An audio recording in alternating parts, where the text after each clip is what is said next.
Une fois tout le monde réuni pour le concert au sitar, Naélé et Nalassi annoncent leur départ de la maisonnette qui aura lieu le lendemain soir. Nalassi va rejoindre Nashoba, Niani et la fabuleuse horde de saltimbanques. Tous les invités et badauds de la rue se retrouvent en cet événement triste et heureux à la fois. Une page s'écrit, se lit et se tourne. Il sera toujours possible de regarder derrière l'épaule et d'y revenir au travers des souvenirs.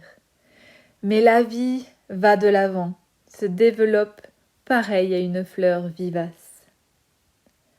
La musique retentit toute la nuit, les guirlandes de lampions et de sourires dansent, et les rires s'entrelacent. Les secondes de la vie tissent et écoulent cet instant réjoui. Le rythme bat la mesure, la sueur perle sur les fronts échauffés et les chaussures se déplacent pour laisser les pieds nus vibrer à même le sol. Certains bavardent comme des pies, s'amusent, remuent, et d'autres examinent les forces de gravitation de la lune et du soleil, titubant quelque peu. La découverte du monde invisible et les amis de tout horizon permettent à Naélé et ses proches d'envisager leur collective intention. Ils discutent dans le canapé alors que dans la salle, les instruments s'accordent pour des partitions improvisées. Niani, Nalassi et Nashoba vont créer un lieu alternatif, une ferme en habitation groupée où pourront respirer la sérénité, l'équilibre et le bonheur. Lier le mot travail au plaisir et au jeu.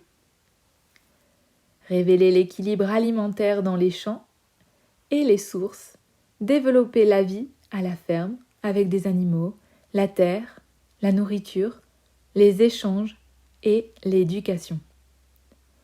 Ouvrir des ateliers créatifs, artistiques, y mêler du cirque, de la danse et du théâtre. Dans la forêt, Naélé se souvient avoir un jour entendu les paroles d'un sage qui lui manifestait sa philosophie pour la paix et la sobriété heureuse. Cette volonté avait nourri en elle et ses proches la voie de leur destinée. L'éminent jour du départ est dans une semaine. Naélé et Sodalite prévoient de partir sur les routes de la vie. Une vertigineuse page blanche renaît pour s'écrire à nouveau. La petite graine de la forêt des invisibles se nourrit peu à peu des larmes de tristesse et de joie. Naélé et Sodalite vont ouvrir leur roulotte en présentant des spectacles de marionnettes et des ateliers d'expression artistique, en tout genre. Roulant sur les routes du monde entier, ils vont découvrir 1001 pays, rencontrer des paysages, apprendre de chaque jour, échanger humainement. Ils vont véhiculer le message du bonheur des invisibles, au travers de leur souriante félicité, et propager de l'amour artistique et créatif.